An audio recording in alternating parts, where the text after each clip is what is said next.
Back in October of last year, I applied for a job as a hotel bellboy, and the interview came with some peculiar rules. I'd been laid off in August, like many others, and this opening came up in passing during a conversation at a bar. I was camping on a college friend's couch at 22. We decided to meet his girlfriend to get out of the house and have a drink with her old sorority sisters. The term outdoor and 50% capacity had been stretched to its limit in Hoboken. The only real change since the pandemic was that no one could sit at the bar and they put less tables on the floor, meaning seating was cramped. That's how I met Catherine. In the commotion, my group rushed to find seats with some friends we already knew. Catherine had been talking to my friend Jill when everyone scrambled to make room for us, and she hesitated to move during the seating shuffle. When everyone was settled, my roommate had stolen Jill away to another table, and Catherine was trapped with us.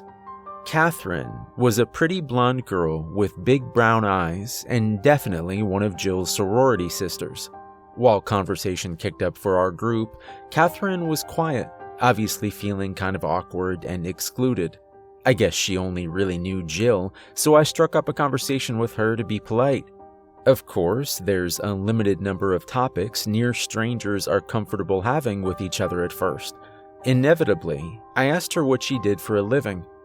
"I work at the Magnum," she said, as if I'd know what that was. To be fair, most of my friends who'd taken up business degrees and gotten jobs as analysts of some kind answered the question the same way. My biology major didn't lend itself to company names. When I asked, she explained it was a luxury hotel in the city. "I thought hotels weren't doing so well right now," I said. "It's the type of place with clients rich enough to rent out floors for 6 weeks," Catherine explained. "We kind of don't worry about rotating traffic. Pays well, tips are pretty good too. Biggest problem is the short staff since, you know." The giant unemployment elephant in the room all of us young workers refused to acknowledge hovered wordlessly between us. I spent the rest of the night talking to her about hockey, latching onto the fact that she was a Devils fan. I didn't really get desperate enough to consider hotel service until a month later when my already pathetic savings had dwindled to almost nothing and none of my other prospects had panned out in my field. I was staring down my last can of tuna and, though Brian hadn't asked, I knew I should be paying rent or moving out by now. I wasn't going to move in with my asshole dad, and my mom just sold her house to pay for her own hospital expenses. Money, any money, would do. I decided to take a chance and text Catherine, hoping she wouldn't be offended that this was the first time I was reaching out to her since we met. I got an automatic message back that I was texting a landline. I half assumed then that she gave me a fake number, one off from her cell or something. Part of me found that amusing. I called it, half expecting an automatic machine to tell me I'd connect to the moon in the rejection system. This would be a funny little anecdote to tell Jill if that was the case, and maybe a little concerning for my social skills. But no. 2 rings in, Catherine picked up. "Hello?" "Oh, hi," I said, stilted, shocked she was actually on the other side. "Catherine. This is Catherine, right?" Right about then, I realized I didn't remember her last name. From the bar the other night for Jill Delaney's sorority sister reunion. It's Jessie, by the way. Smooth as sandpaper. "Yes, I remember. You alright over there, Jessie?" "Yeah, I just didn't expect you to answer a landline." "Right," she said sheepishly. "I forgot that. They don't really let us use cell phones here, so I kind of fell into the habit of giving out people my work phone. Sorry. You can call me Kat, by the way." "Kat. Okay. You're working. I can call back, or you can call me back, or..." I heard myself making a bigger deal out of a simple question than it should be. "I had a question about your job, if you were still hiring. I mean the Magnum, like if it was still hiring." I was listening to myself nervously rattle off nonsense, wondering why I wasn't dropping dead from mortification yet. Somehow, after that mess, Catherine didn't immediately hang up. She even told me she'd asked the manager about potential openings. I didn't hear anything for 2 days after that and had almost forgotten about it when my friend Brian dropped a manila envelope on my lap. It was addressed to me, though I usually had my mail forwarded to my mom's in South Jersey. But there it was. When I opened it, there was a little introductory letter to me in type and textured paper. Dear Jesse Falks, your interest in joining the Magnum's hospitable team. We have been referred your information and believe that it may fit the goals of our hotel. We would like to extend an invitation to conduct a formal interview and further discuss your skills and qualifications in relation to further opportunities. Please arrive at the following address at no later than 10 a.m. sharp on Saturday, 10/10/2020. Before your interview, please be sure to study the following rules before arriving and to come prepared. Number 1. If you arrive by car, you may park on the east lot in any blue space. Do not park in the white or reserved spaces. These are for guests. Number 2. You will enter through the eastern entrance. An eagle in the bronze filigree on the door is the correct entrance should you not notice any signs. Number 3. If the door is open, walk in and proceed to step 3A. Number 4. If the door is closed, walk around to the south side entrance marked with a decorative woman and proceed to step 3B. Number 5. Please bring a printed copy of your resume. A. If you have arrived through the situation described in 2A, hotel staff will be there to greet you. Give the blonde attendant your coat and hat and other personal belongings, if you have either, and deposit any electronic devices on your person into the bin sitting on the accent table beside the mirror. B. If you have arrived through the situation described in 2B, you will be alone. Place your electronic devices likewise in a bin on the nearest accent table without a mirror in front of it. Leave your personal belongings including purses, handbags, backpacks, timekeeping devices, wallets, keys, papers, notebooks, books, pens, pencils, and hats on the chair beside the table. You may proceed with your coat. Number 6. Proceed to room 002N on the map provided. Please take the time to memorize both routes. You shall not be permitted to speak to staff or guests under any circumstances. A. Do not interact with the staff or diverge from the most direct route possible. Number 7. When arriving, knock twice. Enter when you hear 2 knocks in return. Number 8. If you arrived in situation 2A described above, sit in the chair to the left. If you arrived in situation 2B described above, sit in the chair behind the desk of your interviewer. In the unlikely event that all chairs are filled, stand in the left-hand corner. In the unlikely event that there is only one chair, stand in the left-hand corner. Number 9. If it is only you and the interviewer, you will introduce yourself first with the following phrase: "What a swell day it is to be out yonder. Lovely to meet you. I'm," your full name, "here about the position." If you entered through the situation described in 2B, however, you may introduce yourself as you please. Number 10. If there is anyone else in the room, you are to wait to be spoken to. If there is a woman in the room wearing green or a man with a feather in his breast pocket, do not speak to them no matter what they say to you. If there is a man in the room with a hat, look immediately to the floor and do not look up at him for the remainder of the time he's in the room. If there is a man wearing red in the room, do not say nor confirm your full name throughout the duration of the interview. When asked to speak in this group, the phrase you will say in turn to your interviewer: "It's a pleasure to meet you as well. I am excited for this opportunity to become a part of the Grand's illustrious team." Number 11. The interview will be conducted at this time. Answer honestly all questions, barring the caveats mentioned above. Number 12. You are not to leave the room until dismissed. Number 13. Upon leaving, you will wait for any women in the room to stand and exit first. Do be sure to stand if they rise from their seats and return to your seat when finished. If the man with a feather in his breast pocket is in the room, you will wait for him to dismiss you before leaving. Number 14. When exiting, you will leave through the east side entrance. And number 15. Discuss this list with no one. We're excited to meet you. Call with any questions or clarifications.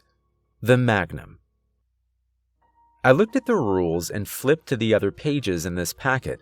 There was a map of the parking lot and first floor, contact information, clothing requirements, and an old-fashioned brochure listing benefits, responsibilities, and average salary of a bellboy, which was too good for what I expected to be a minimum wage experience. I think I'm being pranked, I told Brian, letting him read over the rules. Brian laughed and told me to toss it in the garbage or just frame it. It was garbage, yeah, but I knew the only person who would have tailor-made this garbage for me. I was flattered. Really, this was pretty elaborate, and I'll admit very detailed, down to the weathered look of the floor map. I went to text Kat, then remembered I still didn't have her cell. I called the landline instead to say thanks for the prank gift. I didn't send you anything, Kat said, sounding genuinely surprised. I thought it was funny, Kat. The rules list is kind of just dramatic, don't you think? Rules? Kat sounded confused over the phone, and then laughed. Oh, right. I forgot how weird they are when you start this job. What? I didn't send you anything, Kat said again. All I did was mention you to my manager, lied a bit, and said you had some experience in hospitality.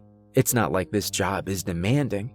He asked for your name and address, and I know you live with Jill's boyfriend, so easy enough. Your name is Jesse Fulks, right? Yeah. He sent you a package, right? Lots of weird rules? If it is only you and the interviewer, you will introduce yourself first with the following phrase, "What a swell day it is to be out yonder," I read dramatically. Yep, Kat said, laughing a little. You're actually supposed to follow them. Seriously? I'm not going to remember all this trash, I said, not without a checklist or something. Hold on. Kat hung up and she didn't call back in a few minutes. She didn't call back until the next day. Hey, Jesse, Kat said. So, I asked around and I was right. You don't have to worry, it's always the same. The rules are overcomplicated. If you want, I can go over them with you, but essentially, you're supposed to follow the 2B rule set. That's it? Yeah. I felt the biggest weight lift off my chest then, thinking of having an income again. If these people wanted me to sing and tap dance, I'd learn the choreography fine. At the end of the day, I'd have the job and it's easier to hire someone than fire them. If this was all just a complicated hazing, fine. I asked Kat directly what lines I had to know for my play act of an interview. She started listing them off casually, but then sort of petered off.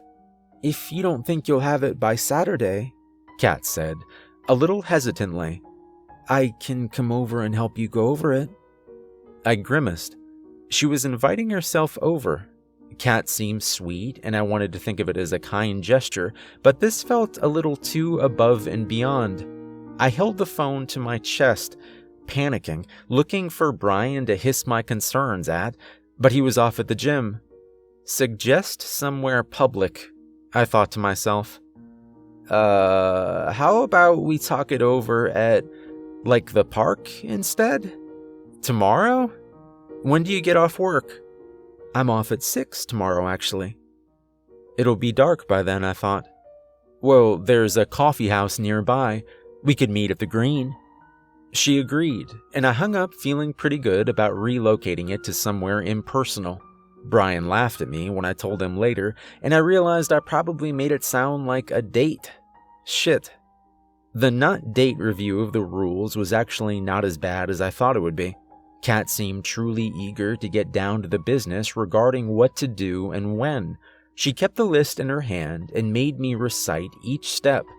We ignored all the caveats and kept to the bare necessities of the path she and the other employees went through. And after you leave your stuff in the bin, but the jacket I can take. I chime in. When you get inside the room and sit in the back chair, you'll say, "It's a pleasure to meet you as well. I'm excited for this opportunity to become a part of the Grand's illustrious bullshit team." Catherine smiled wide, observing me with wide brown eyes. "You're hired?" she teased. I felt pretty alright about Saturday. The attire required was another hurdle, but not as bad as the others. Black pants, black shirt with a collar, black shoes, red tie. I had some slacks for my graduation and borrowed the shirt from Brian. Jill and I found a tie for $1 at a thrift store. I took the subway into the city and made it to the Magnum at sometime around 9:50. As Kat had promised, the east entrance was closed, which meant I was going around to the south entrance. The building itself looked like any other hotel I'd seen in the city. Tall, stone structures with filigree and crest that added some extra air of importance to the structure's existence. To add to that, it was right across from the park, but only 4 blocks from a Chipotle. Nothing in the city is above being neighbors with convenient fast food. Before I even got inside, however, everything kind of went sideways. The east side entrance was closed as it was supposed to be, but so was the south side door. The filigree of a woman stared back at me, refusing to budge. This was the south side. This was the door I was supposed to walk through. But I pulled on the handle, and it didn't open. I knocked and waited. No one came. I rushed immediately back to the east side door, half dreading that it was the open one. If that was the case, I was screwed. I only knew the rules for the B scenarios. But when I tried that door, it was just as locked as the other. The hell? I walked around the street looking for another entrance, but couldn't find one. It was soon 10:05, and I was wondering if something had gone wrong. So I did the only thing I could think of. I called Kat. She answered quickly enough. "What do you mean the door's closed?" Kat snapped. "It's Saturday, isn't it?" "Yeah, it is. You're supposed to be here. I saw it on Robert's schedule. Hold on, I'm coming down. Just go to the east side of the building and walk past the door into the alley. There's an employee entrance there. I can let you in. Just wait there." She hung up on me, and I practically sprinted back around the wide building. The alley she was talking about was the odd backing to an otherwise opulent building. The walls were flat, the dumpsters crowding both sides and half open, reeking with garbage. Even in the middle of morning, it was dark in that little crack of space. The door Kat mentioned was a bland gray door that looked severe and functional, completely detached from the gaudy facade that decorated the front. I paced up and down the chipped asphalt, dodging the glass chips and piles of crates. Then, the white door opened, and I turned at attention. But it wasn't Kat at the door. "What are you doing here, kid? You lost?" a man asked. He wore a trim red and black uniform and a little name tag that said Eddie. Instinctively, I would have answered no and babbled about being here for an interview, but I knew I wasn't supposed to be back here. This was off the interview script, and if this was my only entrance, I couldn't be shooed away from it. "I'm the new guy. Rob told me to come in this way today," I said, boldly dropping the name I heard Kat use. "But I made an awkward gesture toward the door, trying to convey going through and hoping vague complications seemed like an understandable enough barrier. "Oh," he said, seeming to think my uncertainty was warranted. His thin lips pressed together tight, and he gave me an odd kind of look. He may have wanted to say something, but instead quickly shouldered a large garbage bag that had been laid at his feet behind him and held the door open for me. "Go on, then. He's got an interview or something today, so you can wait for him in the break room. 15E. I took the door from him and held it open and turned so he could take the garbage. "Thanks." Eddie nodded. His bag was dripping garbage slime, which is never pleasant, but he didn't seem bothered to have it hauled over his shoulder. When he walked it past me, there wasn't the lingering smell of garbage, but there was something like iron. He walked on, and I walked into the hotel, the door closing behind me. I looked down at the polished floor, and there were stains where the garbage bag had been. They were a little ruddy red-brown, like the kind you'd see on a counter or a cutting board after cutting up a steak. Expired meat, I thought to myself. I realized Eddie wouldn't take too long to throw out the trash, and I had to be out of sight by the time he arrived to not get caught. I sprinted down the hall, through a few sets of double doors, heading inward to the best of my approximation, hoping to hit a lobby or room numbers to guide my way. Soon enough, the tile floor turned to green carpet, and the ornate facade was back as I walked into the main rooms. I looked at the first door beside me, 025E. It wasn't where I was supposed to be, but it gave me an idea of where to go. Kat showed me a direct route on the map, so I knew I had to walk to the north wing first, which meant following E's numbers until they dwindled to 1 near the lobby, and then continuing on the way I would have if I entered through the southern entrance. I still had my coat and my phone, but this wasn't unmanageable. I could fake it. First things first, I had to get rid of my stuff. The hall was ornate, decorated with slim wooden tables and delicate golden electric lighting. There were pieces of ivory, jade, and copper art that looked expensive. I quickly removed my coat and my phone by 011E and kind of bundled both up and shoved it in a nice, wide porcelain vase.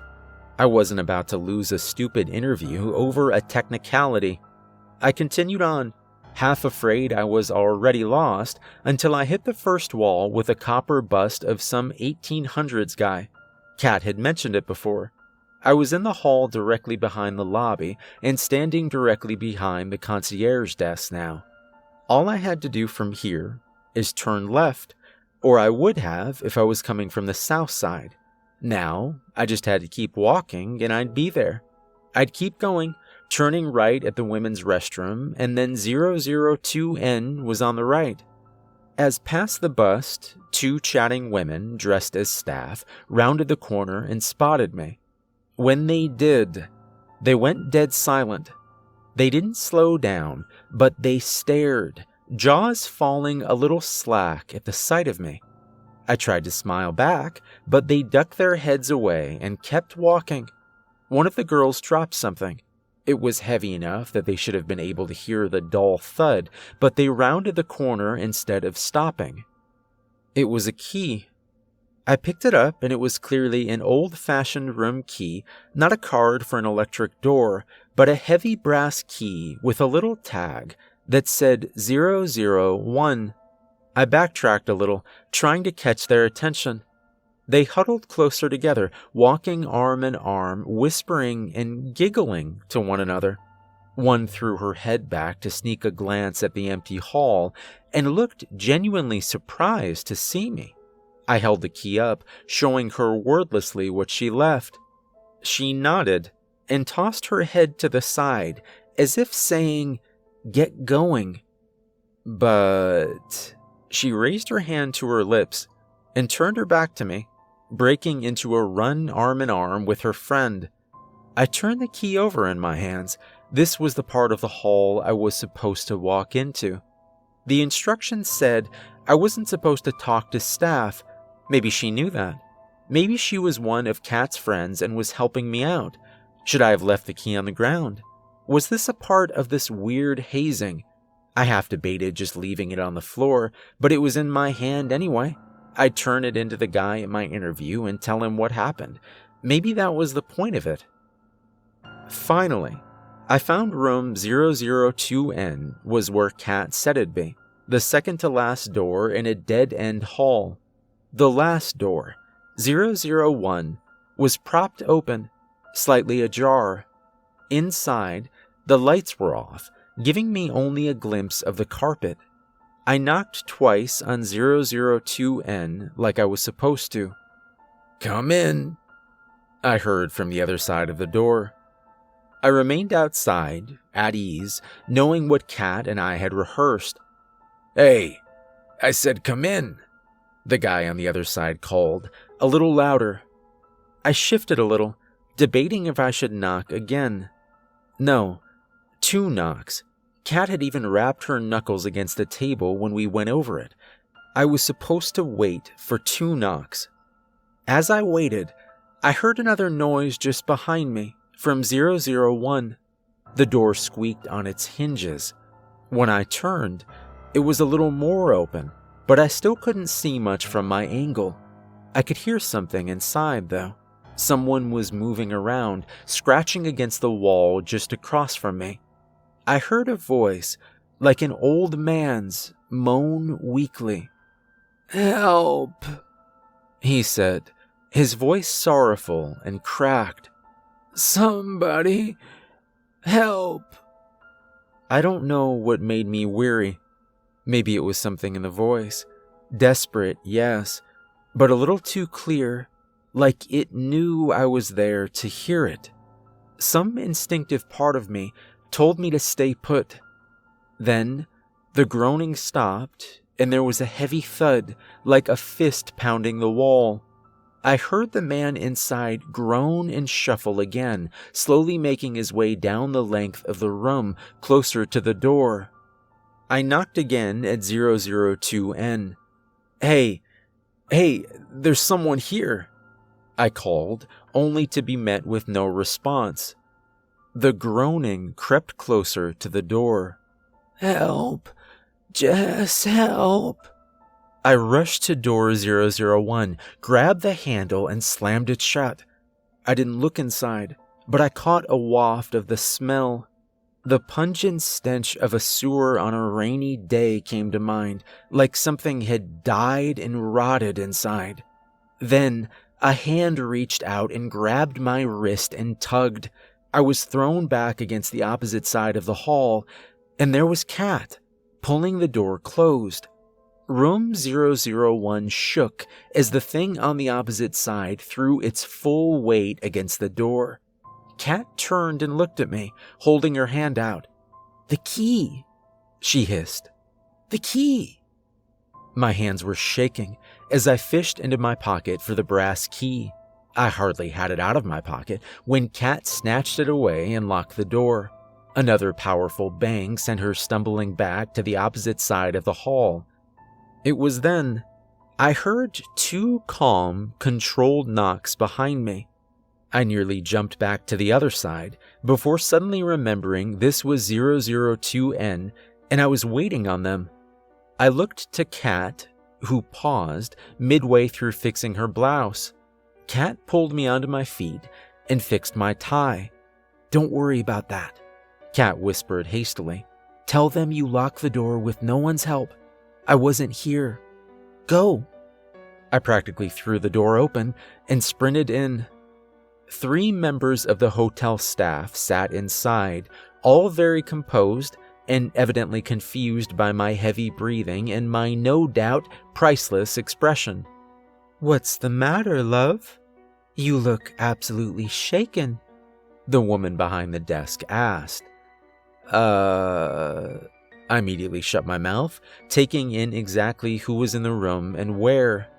There were 3 people, like Kat had warned me, but they weren't. They were more distracting than I expected. Kat told me to expect to see a man in a red vest, and I did since I'd stumbled into his chair. What I didn't expect was for him to be badly burned. A nasty pinkish scar ran up his neck, shriveling his chin, his ear, and his nostrils. One eye was permanently shut, and the other was crooked. The other was a woman who stood in the corner. She loomed over the chair next to the man in red, her sunken eyes fixed intensely on me. There's no other word to describe her other than intense. I felt like I was under scrutiny for how I moved and how loud my steps were as I passed her. She was very tall, so tall she had developed a hunch from years of bending her neck to look down at people. She said nothing to me, but her head turned, tracking me as I went. The last was the woman in green I wasn't supposed to speak to. She was sharply dressed, and quite pretty, but was also the one sitting behind the desk where I expected my interviewer to be. I wasn't supposed to speak to her, wasn't I? That was the whole point Kat had drilled into my head. The one I wasn't supposed to worry about was the looming woman who twitched when I took my seat in the chair behind the desk. "Can I get you a glass of water, love?" the woman in green asked sweetly. "You're our 10 o'clock, aren't you? Jesse Fawkes?" "He's skinny," the tall one said, buggy eyes still set on me. Her pale tongue darted out to lick her lips. "Behave, Lori," the man told the tall woman. "Jesse, this is Lori Bellaford, honorary front office manager," he said, nodding to the tall woman. He then gestured to the woman in green. "Frederica Xardi, the general manager of this hotel, and I'm Robert Strauss, chief concierge and hiring manager. You can tell us a little about yourself." It's a pleasure to meet you as well. I'm excited for this opportunity to become a part of the Grands. I couldn't remember the stupid word used between this part. "Illustrious team," Frederica supplied. "Close enough, I'd say." The three of them chuckled a little. I looked at Robert. There's something in room 1 that... Robert held up a hand. "We'll get to that." "Okay." "Did you have any trouble finding the entrance?" Robert asked. No. Someone walked out when I walked in." "At which entrance?" "The east one." "Strange.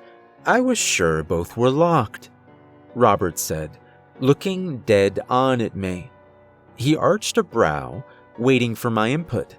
When I provided none, he continued, "Why'd you lie?" I didn't have any trouble finding the entrance." "Do you know what was in the bag?" Lori asked, her voice pitched high and eager. "What bag?" Robert asked, looking confused. "The bag Eddie had," Lori said. I shook my head, too terrified by her gaze to really reply to her. Robert arched a brow.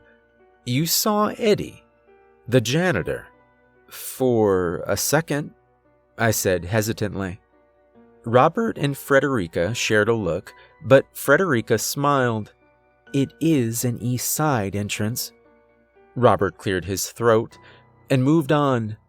"Then you saw 2 girls drop a key to room 1. Why'd you keep it?" I wasn't going to keep it. I was going to give it to them when I came in, but then...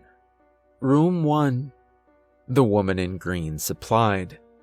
I almost answered in the affirmative, and then stopped myself. She smiled wide, amused to nearly catch me. "What'd you do?"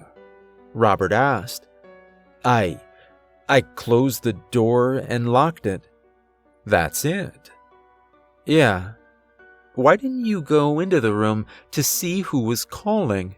he asked. "I had a bad feeling." "And you weren't tempted to look, walk in, just see?" Robert asked. "That was a test, wasn't it?" I asked. "Are people supposed to look?" "If they don't want to be here," Lori said, with that wrinkled, overeager grin. "Does she upset you?" Frederica asked me suddenly, with a wicked grin. As she did, Lori's wrinkled face curled into a frown, and her eyes were still menacing, facing me. I wanted to protest, but I'm not supposed to speak to her. I started weighing how much I cared about the rules in a place already as twisted as this. "She does, doesn't she?" Frederica taunted. "Hear that, Lori? He thinks you're disgusting." Lori stopped forward and suddenly was looming over me, and I had nowhere to go but the back of my chair as buggy eyes glared further and further down into me. Then Robert cleared his throat. That'll be enough, thank you. Lori and Frederica stood, and I stood as well as they both made their exits. I looked to Robert then. What kind of place is this? One that requires discretion, a good sense of memorization, and improvisation. I think you'll be a good fit here, Robert said, standing and walking over to the desk. He unlocked a cabinet drawer and pulled out some papers. He then drew a handkerchief and reached up, pulling up a piece of the skin at the top of his forehead. I nearly leapt up out of my seat as he started peeling the skin back. Holy! Robert kept pulling until half his face was removed, but there was no fleshy muscle beneath, just a regular half of a face. It was makeup. Burn makeup. Excuse me a moment, the prosthetics itch, but I'd like to make you an offer to sign on with us. It was all makeup, I asked. Part of the interview. The bag Eddie carried was meant to be suspicious, and Joe gets a kick out of scaring the new guys in room 1. See, like I said, this is a job that's unpredictable, and we look for a certain personality type. We try to learn it as quickly as possible.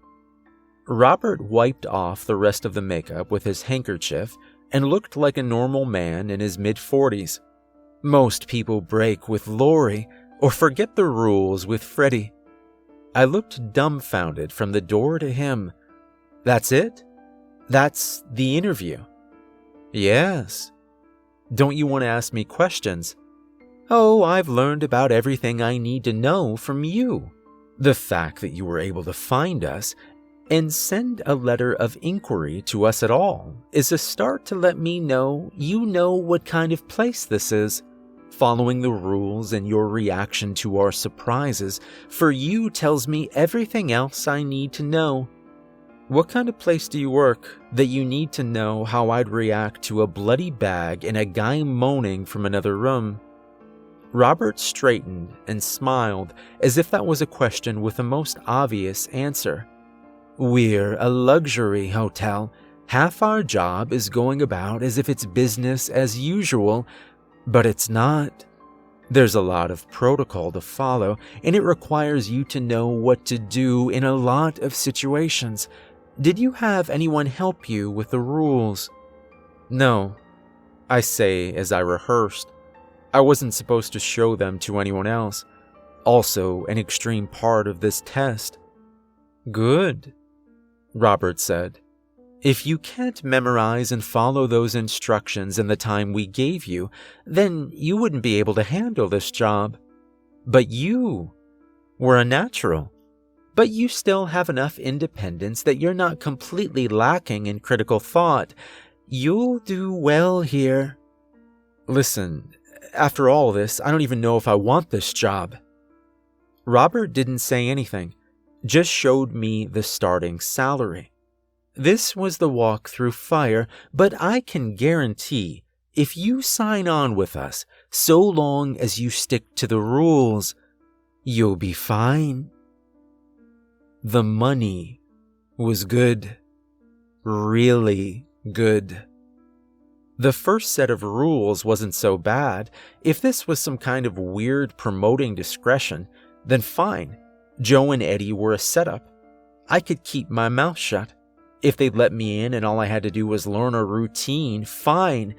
So I took the job. It was better than anything I'd get in a lab, and in that moment things had gone from terrifying to completely lax. I signed a contract there and went home with a set of rules, a schedule, and a signing bonus. I was giddy, waving my check in Brian's face. Jill came by later, and I wholeheartedly thanked her too. Jill, I'm so glad you keep good friends, I said, as I tore into the new list of rules. What do you mean? Catherine. Who? Catherine. I still couldn't remember her last name. Your sorority sister. You were sitting with her at your reunion before we arrived. Oh. Jill nodded. I turned back to my employee contract and pulled out the new list of rules, flipping to the first page. "You mean that blonde girl?" Jill asked. "I only met her that night. I thought she was a friend of yours." Rule number 1. Never speak to Catherine. Never give her your name. Well, shit.